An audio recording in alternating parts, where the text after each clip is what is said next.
Nakaramdam na ba kayo ng pagkabigla kapag nakita ninyo ang dami ng mga gamit sa inyong bahay? Marahil ay napapaisip kayo, saan ba galing ang lahat ng ito? O kaya naman, nahihirapan na kayong maglakad sa ilang bahagi ng inyong tahanan dahil sa mga nakatambak na bagay. Hindi ba nakakapagod minsan ang pakiramdam na parang palaging may kailangan ayusin? O natila ba ang bawat kanto ay may sariling kwento ng mga bagay na naipon sa paglipas ng panahon? Maraming sa atin, lalo na kapag umabot na sa edad na 70, ang nakakaranas ng ganitong sitwasyon. Ang totoo, hindi naman talaga tayo naging hoarder o mahilig mag-imbak ng mga bagay. Kadalasan, ang mga gamit na ito ay alaala ng nakaraan, mga handog mula sa mga mahal sa buhay, o mga bagay na inakala nating magagamit pa sa hinaharap pero sa hindi inaasahang pagkakataon. Ang mga bagay na ito ay nagiging bigat, hindi nakaginhawaan. Ang nakakalungkot na katotohanan ay ang labis na dami ng gamit sa bahay ay hindi lamang nagdudulot ng kalat, kundi nagiging sanhi rin ng stress, pagkabalisa at masakit na puso dahil sa pag-iisip kung paano ba ito sisimulan. Minsan, nakakadagdag pa ito sa panganib sa loob ng bahay, lalo na para sa ating mga nakatatanda, dahil sa posibilidad ng pagkadapa o pagkakabit sa mga nakakalat na gamit. Pero mayroon po akong isang lihim na gusto kong ibahagi sa inyo ngayon, isang solusyon na hindi lamang makapagpapagaan ng inyong bahay, kundi pati na rin ng inyong isip at kalooban. Hindi ninyo kailangang dumaan sa matinding paglilinis na aabutin ng buwan. Sa video na ito, tatalakayin natin ang 5 mabilis at epektibong paraan para linisin at ayusin ang inyong tahanan sa loob lamang ng 3 araw. Opo, narinig ninyo ng tama. 3 araw lang at ang pinakamaganda rito, hindi ito nakakapagod at gagawin natin ng magaan sa loob ng puso. Kaya manatili hanggang sa huli para sa isang bagay na tiyak na ikagugulat na ninyo at magpapalakas ng inyong loob. Tara na at simulan natin ang ating paglalakbay tungo sa isang mas maluwag at mas masarap na buhay sa inyong tahanan na magbibigay ng higit na kapayapaan sa inyong puso at isipan. Ang unang trick na ating pag-uusapan na sadyang napakabisa at mabilis na makikita ninyo ang resulta ay ang tinatawag nating ang paraan ng 3 kahon. Simple lang ito, mga kaibigan, pero napakalakas ng epekto. Kailangan nyo lang ng 3 malalaking kahon o kaya ay malalaking plastic na lalagyan. Markahan ninyo ang bawat isa, ang isa ay itago, ang pangalawa ay ipamigay ibenta, at ang pangatlo ay itapon. Ngayon, paano natin ito gagawin? Huwag ninyong subukang linisin ang buong bahay ng sabay-sabay. Napakalaki niyan at nakakapagod. Sa halip, pumili kayo ng isang maliit na lugar, isang espasyo na madalas ninyong nakikita at nakakalat. Halimbawa, simulan natin sa ibabaw ng inyong lamesa sa sala o kaya naman sa isang maliit na aparador sa inyong kwarto. Doon tayo magpo-focus, kunin ang mga gamit isa-isa, hawakan ito at tanungin ang inyong sarili, kailangan ko pa ba ito? Nagamit ko ba ito sa loob ng 1 taon? Nagbibigay ba ito ng saya o halaga sa akin? Kung ang sagot ay oo sa halos lahat ng tanong, ilagay sa kahon ng itago. Kung sa tingin ninyo ay pwede pa itong magamit ng iba o kaya ay may halaga pa pero hindi na ninyo kailangan, ilagay sa kahon ng ipamigay ibenta. At kung sira na, hindi na nagagamit o wala ng saysay, walang pagdadalawang isip, ilagay sa kahon ng itapon.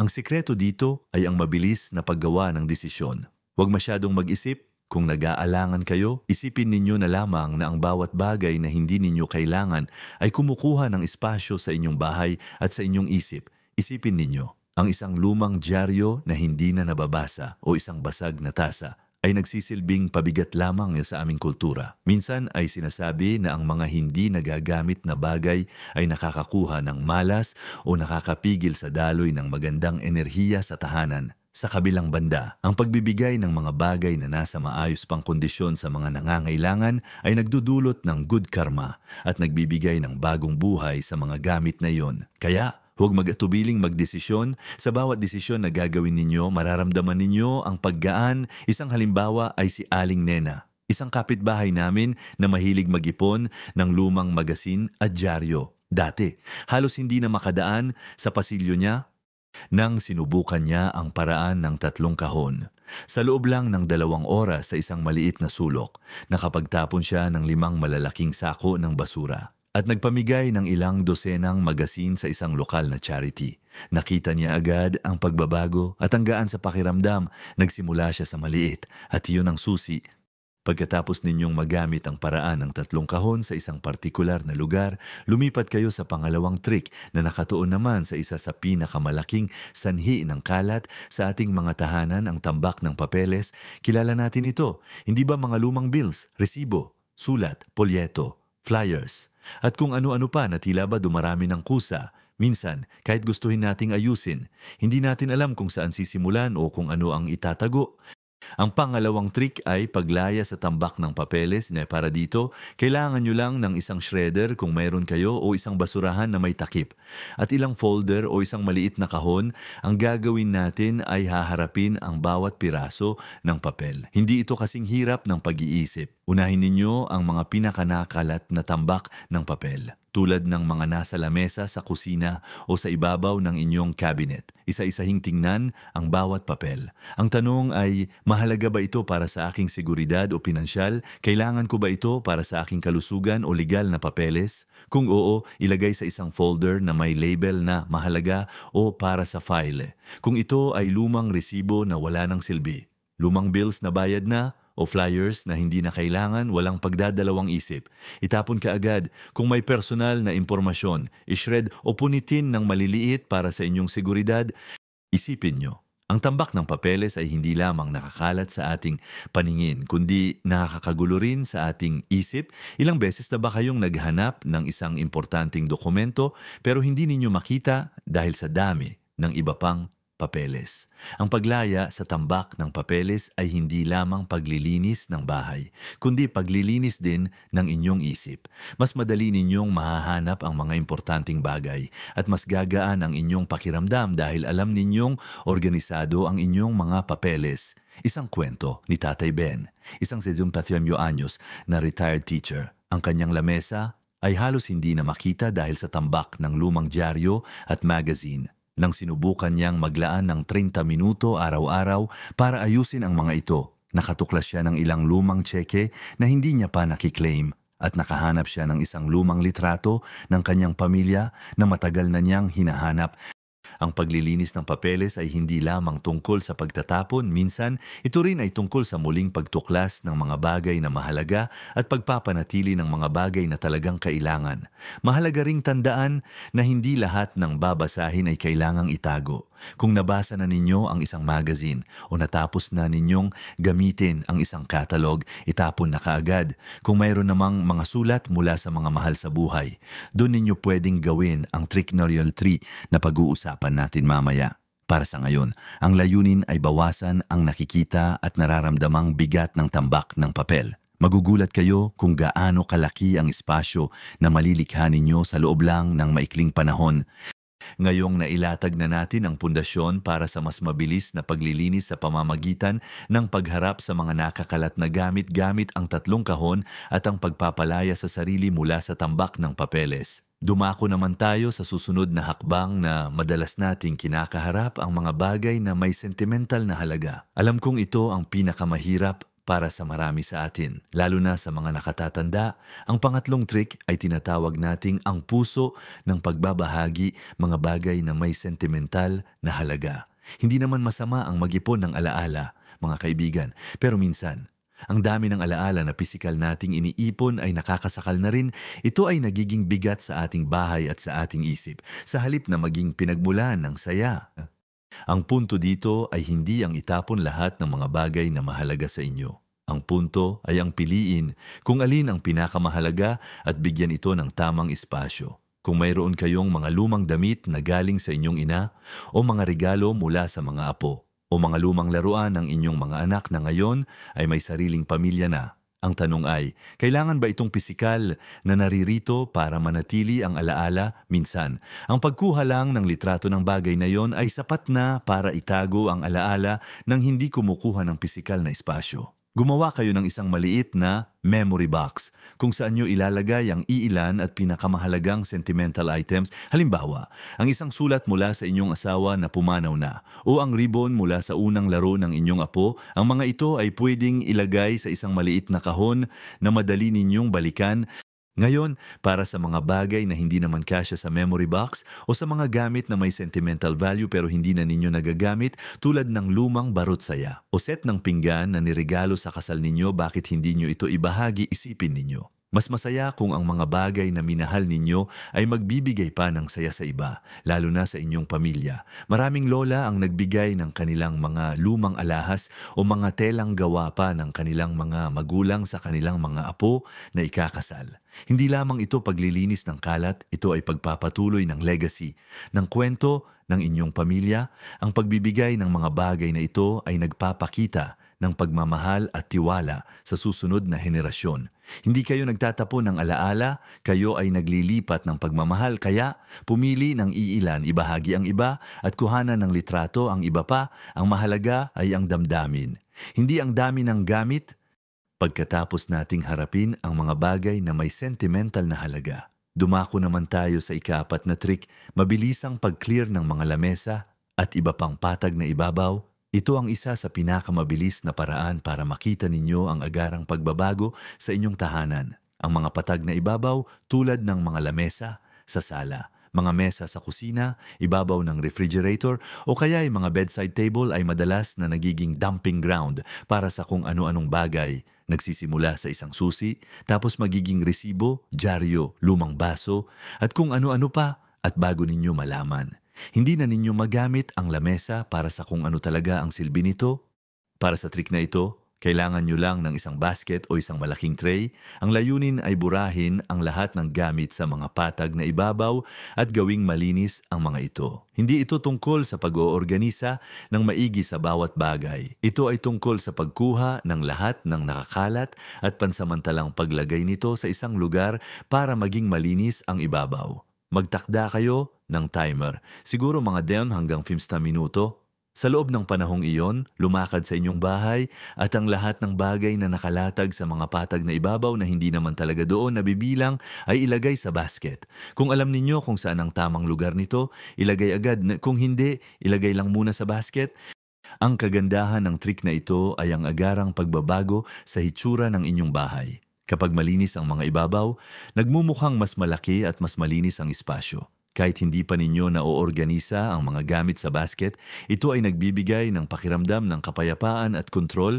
Halimbawa, si Lola Siling, na mahilig magluto, ay palaging nagrereklamo na wala siyang sapat na espasyo sa kusina. Nang subukan niya ang trick na ito, sa loob lamang ng 15 minuto, nilinis niya ang kanyang kitchen counter mula sa tambak ng mga resibo, lumang gamot at kung ano-anong kagamitan, bigla nagkaroon siya ng espasyo para magluto ng komportable at gumaan ang kanyang pakiramdam. Ang basket na puno ng mga to be sorted na gamit ay pwede ninyong ayusin mamaya. Kapag mayroon na kayong oras at lakas, ang mahalaga ay ang agarang paglaya sa kalat sa ibabaw. Ang pagkakita sa malinis na lamesa ay nagbibigay ng inspirasyon na ipagpatuloy ang paglilinis. At ngayon, dumating na tayo sa ika-5 trick na nakakumpleto sa ating mabilisang paglilinis at pag-oorganisa, ang rule ng isang piraso lang, pagtanggal ng mga doble. Ito ay isang napakakaraniwang problema, lalo na sa mga tahanan na matagal nang inokupahan. Hindi natin namamalayan, pero sa paglipas ng panahon, nagkakaroon tayo ng maraming doble o labis-labis na gamit. Isipin nyo, ilan kayong gunting sa bahay na hindi naman gumagana, ilang ballpen na walang tinta, ilang mug na hindi ninyo ginagamit, ilang basahan na hindi naman na kailangan, o kaya'y mga Tupperware na nawawala ang takip. Ang mga dobleng gamit na ito ay kumukuha ng espasyo at nagdudulot ng kalat nang hindi natin napapansin. Para sa trick na ito, mamili kayo ng isang kategorya ng gamit. Halimbawa, simulan sa inyong mga kasangkapan sa kusina mo, tingnan ninyo ang inyong mga sandok, sipit at iba pang kagamitan. Kailangan ba ninyo ng 5 sandok na magkakapareho o kaya naman pumunta kayo sa inyong banyo? Ilang shampoo at sabon ang mayroon kayo na halos ubos na o hindi na ninyo ginagamit? Ilang tuwalya ang mayroon kayo na luma na at hindi na nakakapagpatuyo ng maayos? Ang rule ay simple, pipiliin ninyo ang pinakamahusay na isa o dalawa at ang lahat ng sobra ay aalisin. Ang pagtatanggal ng mga doble ay hindi lamang nakakapagbigay ng espasyo, kundi nakakapagpadali rin ng buhay. Kapag mas kaunti ang gamit, mas madali itong ayusin at mas madali ring hanapin ang mga bagay. Hindi ninyo kailangan ng marami para mabuhay ng komportable. Ang kailangan ay ang tama at sapat. Isipin nyo, ang pagkakaroon ng 5 basahan na luma at hindi na ginagamit ay nagiging sanhi lang ng kalat. Mas mainam na magkaroon ng 2 maayos at malinis na basahan na regular ninyong ginagamit. Si Tatay Cardo, isang mekaniko na retired na, ay mahilig mag-ipon ng mga kasangkapan. Kahit na hindi na gumagana, ang kanyang bodega ay puno ng lumang tornilyo, martilyo at kung ano-ano pang sira. Nang sinimulan niya ang rule ng 1 piraso lang, nakita niya na marami sa kanyang mga kasangkapan ay doble-doble o sira na. Sa pagtatapon at pag-oorganisa, gumaan ang kanyang bodega at ngayon ay mas madali na niyang makita ang mga kasangkapan na talagang kailangan niya. Ito ay nagbigay sa kanya ng kapayapaan ng isip na hindi niya inakala. Ang pagiging organisado ay nagpapababa ng stress. Kaya, mga kaibigan, narito ang ating 5 mabilis na paraan para linisin ang inyong tahanan sa loob lang ng 3 araw. Ang paraan ng 3 kahon, ang paglaya sa tambak ng papeles, ang puso ng pagbabahagi para sa mga sentimental na gamit, ang mabilisang pag-clear ng mga lamesa, at ang rule ng 1 piraso lang para sa mga doble. Kung susundin ninyo ang mga simpleng hakbang na ito, unti-unti ninyong mararamdaman ang pagbabago. Hindi lang sa inyong bahay, kundi pati na rin sa inyong kalooban. Natutunan natin ang halaga ng paggawa ng mabilisang desisyon gamit ang 3 kahon. Ang pagpapalaya sa sarili mula sa tambak na papeles na nakakagulo sa ating isip. Ang kahalagahan ng pagbabahagi ng mga alaala sa pamamagitan ng paglilipat ng pagmamahal sa iba. Ang agarang ginhawa na dulot ng paglilinis ng mga patag na ibabaw at ang kapayapaan na hatid ng pagtatanggal ng mga dobleng gamit na hindi naman talaga kailangan. Alalahanin po ninyo, hindi lang kayo naglilinis ng bahay, naglilinis din kayo ng isip at nagbibigay ng mas maraming espasyo para sa mas masayang alaala. Ang paglaya sa kalat ay paglaya rin mula sa bigat ng nakaraan.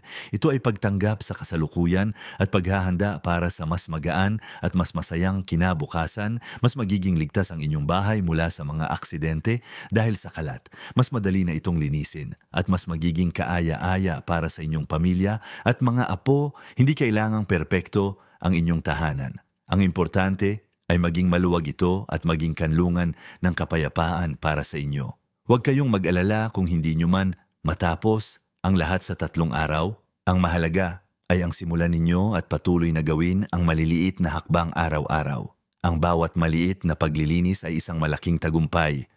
At ang sorpresa, mga kaibigan, na binanggit ko sa simula, ay ang kapayapaang mararamdaman ninyo hindi lamang sa inyong bahay, kundi pati na rin sa inyong puso. Ang pagpapalaya sa mga lumang gamit ay pagpapalaya rin sa inyong sarili mula sa bigat ng nakaraan, na nagbibigay daan sa mas magandang kinabukasan na puno ng gaan at saya. Isipin nyo, mas maraming oras para sa mga apo, mas madaling hanapin ang mga gamit, at higit sa lahat, isang tahanang maluwag at ligtas na kayang-kayang panatilihing malinis. Ang tunay na kayamanan ay hindi ang dami ng bagay na mayroon tayo, kundi ang kalayaan at kapayapaan ng loob na ating nararamdaman. Kung nakatulong ang video na ito sa inyo, pakipindot naman po ang like button. Ang inyong suporta ay malaking bagay para sa aming channel at makakatulong para mas marami pang tao ang makarinig ng ganitong uri ng mga payo. At kung gusto ninyong makarinig pa ng mga payo na makakatulong sa inyong buhay, huwag kalimutang mag-subscribe sa aming channel at i-click ang notification bell para updated kayo sa mga bagong video. Gusto rin naming marinig ang inyong kwento. May mga bagay ba kayong nahihirapang bitawan o may mga tips kayo na gusto ninyong ibahagi sa iba na nakatulong sa inyo sa paglilinis? I-komento lang sa ibaba at mag-usap-usap tayo. Ang inyong karanasan ay maaaring makatulong sa iba. Alalahanin po ninyo, ang bawat araw ay isang pagkakataon para magsimulang muli at mamuhay ng masaya at mas ganap. Mabuhay ng buong buo sa bawat edad. Hanggang sa muli,